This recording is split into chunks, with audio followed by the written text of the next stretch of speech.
हृदय झुकते. सूर्याप्रमाणे तेज असणारे व्यासपीठ, चंद्राप्रमाणे शीतल छाया देणारे गुरुजन आणि चांदण्याप्रमाणे चमकणाऱ्या माझ्या विद्यार्थी मित्रांनो, सर्वांना माझा नमस्कार. माझे नाव मानसी शंकरराव पतंगे. मी इयत्ता 6व्या ब ची विद्यार्थी.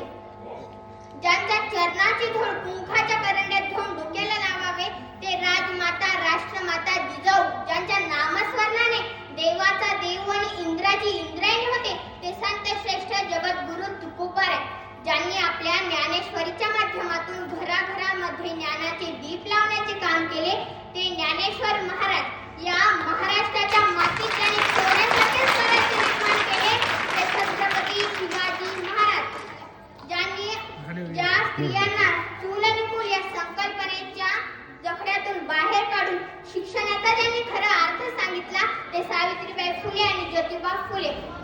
भारताचे संविधान लिहिण्यास मला फारसे कष्टच पडले नाही, कारण माझ्या समोर होते शिवाजी महाराजांचे स्वराज्य असे म्हणणारे डॉक्टर बाबासाहेब आंबेडकर. या सर्व महापुरुषांना महामानवांना माझे त्रिवार अभिवादन. स्वराज्य संस्थापक म्हणून शहाजी राजांचाच उल्लेख होतो. स्वराज्य संस्थापक म्हणून शहाजी राजांचाच उल्लेख होतो. याचाच अर्थ स्वराज्य संस्थापकामध्ये सुद्धा मराठवाड्याचंच नाव होते. स्वराज्याचा जिने घडवला विधाता, स्वराज्याचा जिने घडवला विधाता, धन्य ते स्वराज्य धन्य जिजामाता, धन्य ते स्वराज्य धन्य जिजामाता. जिजाऊंचा जन्म 12 जानेवारी 1598 रोजी बुलढाणा जिल्ह्यातील सिंदखेड राजा येथे झाला. त्यांच्या वडिलांचे नाव लखुजीराव जाधव तर आईचे नाव महाळसा राणी. जिजाऊंना लहानपणापासून राजनीती आणि युद्धनीतीचे शिक्षण मिळाले.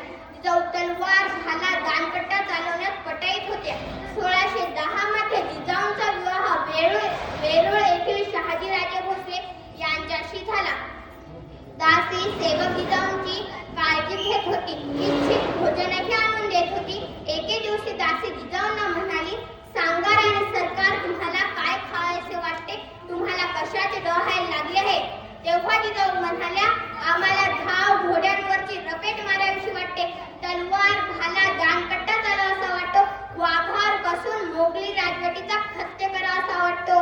मग सांगा, अशा मातेच्या पोटी कोण जन्माला येणार? अहो, अखंड हिंदुस्थानाचे आराध्य देव छत्रपती शिवाजी महाराजांना या वाघिणीने जन्म दिला. म्हणून म्हणते महाराष्ट्रातील प्रत्येक स्त्रीने शिवचरित्र वाचायलाच पाहिजे, कारण आपल्याही पोटी असा कर्तृत्ववान पुत्र जन्माला येईल. सूर्य नारायण कधी उगवलेच नसते ती आकाशाचा रंगच कळाला नसता. सूर्य नारायण कधी उगवलेच नसते ती आकाशाचा रंगच कळाला नसता. आणि जर माझे छत्रपती शिवाजी महाराज कधी जन्मले नसते त्या हिंदू धर्माचा अर्थच कळाला नसता, या हिंदू धर्माचा अर्थच कळाला नसता. शिवाजी महाराज जिजाऊंच्या संस्कारात वाढत बागडत होते आणि तेथे शहाजीराजे कर्नाटक स्वारीवर होते. शहाजीराजांनी जिजाऊ व शिवरायांना पुण्यातील जहागिरीचा कारभार पाहण्यासाठी लाल महालात पाठवले. लाल महालात गेल्यावर होते कोण? मुघली राजवटीने पुणे बेचिराग करून टाकलं होतं. सगळी प्रजा उद्ध्वस्त झाली होती. सगळीकडे जंगल आणि जंगलात हिंसक प्राणी मारले होते. जिजाऊंनी सर्व लोकांना पुण्यात बोलवले. शेतकऱ्यांना नांगर, बियाणे, बैल देण्यास सुरुवात केली. अहो, माझ्या जिजाऊंनी शेतकऱ्यांसाठी पहिली सहकारी संस्था निर्माण केली आणि तिला नाव दिले स्वराज्य. म्हणून म्हणते, दिल्लीच्या छाताडावर अभिमानाने डोले भगवा, दिल्लीच्या छाताडावर अभिमानाने डोले भगवा. त्यांनी राज्य निर्मिले रयतेसाठी आपण महाराष्ट्र धर्म जगवा. त्यांनी राज्य निर्मिले रयतेसाठी आपण महाराष्ट्र धर्म जगवा.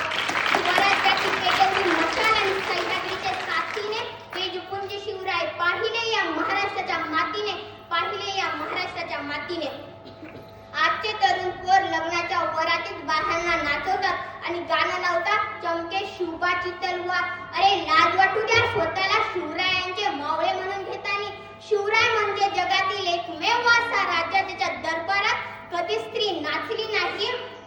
जेव्हा उद्योभानाने कमल कुमारीला पळून आणले होते तेव्हा आऊसाहेबांची तळपायाच्या मस्तकात गेलती.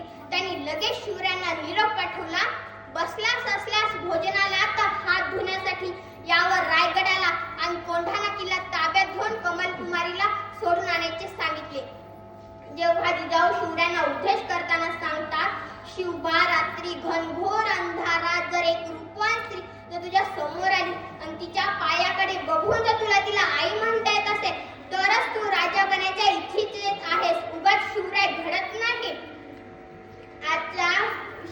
आजच्या गल्ली शाळेच्या गेटच्या समोर मुलींची छेड काढणारी मुलं आजच्या मुलींना जिजाऊसाठी तलवार चालवण्याची गरज नाही. फक्त पावशेर मिरची पावडर आपल्या जवळ ठेवा आणि जर कोणी आपली छेड काढली त्याच्यावर डोळ्यात टाका. कारण भियायची कोणाला गरज नाही. कारण आपणही जिजाऊच्या मुली आहोत. धन्यवाद.